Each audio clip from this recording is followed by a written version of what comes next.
Digital, who covers parenting issues, and I don't think I could have two better guests. I watched this and I was sort of so astounded at two aspects. How this officer clearly did not know how to handle a special needs child, and how this child was so traumatized and in pain. Paul, let's start with the legal side of it. Is there a case, or certainly a federal case here? Is that officer, that school district, are they in trouble? Well, a federal case has been filed, and it's very interesting because I'm used to handling excessive force cases involving the police or wrongful conviction cases where you see what we call a 1983 federal action. That's the action that's been brought here on behalf of this child, saying that this was an excessive use of force by someone who's employed by the state in violation of the child's constitutional rights. And I think from this film, we all cringe when we see that child, really in pain, I think, with those handcuffs behind him.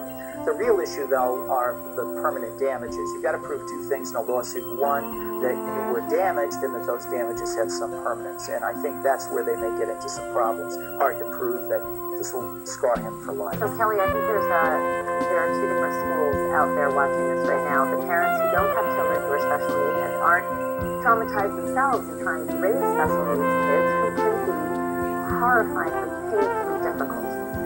Some parents don't know how to deal with children who are unmanageable. Other parents think, I've never seen anything this awful in my life. Right. I don't know what to say about this officer. He is in an environment where he has to deal with children, whether they're special needs or not. But what do you say to the professionals out there who have to deal with special needs kids and can't deal with I do raise so many important issues there. Number one, we want to make sure that our professionals who are dealing with kids with special needs have the training that is required. The school district even said in this case that these school resource officers are not supposed to be punishing or disciplining a child for any kind of offense going on there. So you have to raise that question, did this officer have the right training?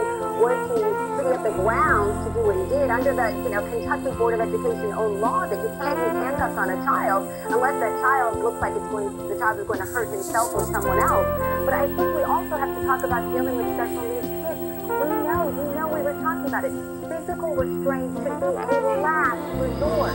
And only if the child's going to hurt him or herself or someone else. We want to be active listening, using a calm voice. Paul and I were talking about, I remember dealing with, a tantrum, a child having a tantrum. You hold their arms from behind them and you talk to them in a calm voice and say, calm your body, calm your body.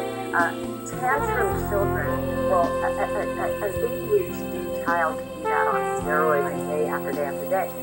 But regardless of that, Paul, this officer did not know the difference in dealing with a tantrum and a kicking child, if that's what was happening. Is there mens rea there? Is there something where he truly thought what he was doing was restraining the kid from hitting him or hitting himself or hurting himself, or doing something that was punitive, which is entirely different? Well, it is entirely different, and you alluded to Kentucky law. Kentucky has a statute that says you can restrain a child if that child is going to hurt himself or somebody else. This individual from the Sheriff's Department, by the way, is a former teacher, Kentucky officials said, and although he's in a law enforcement capacity, you would think he's got experience in handling kids.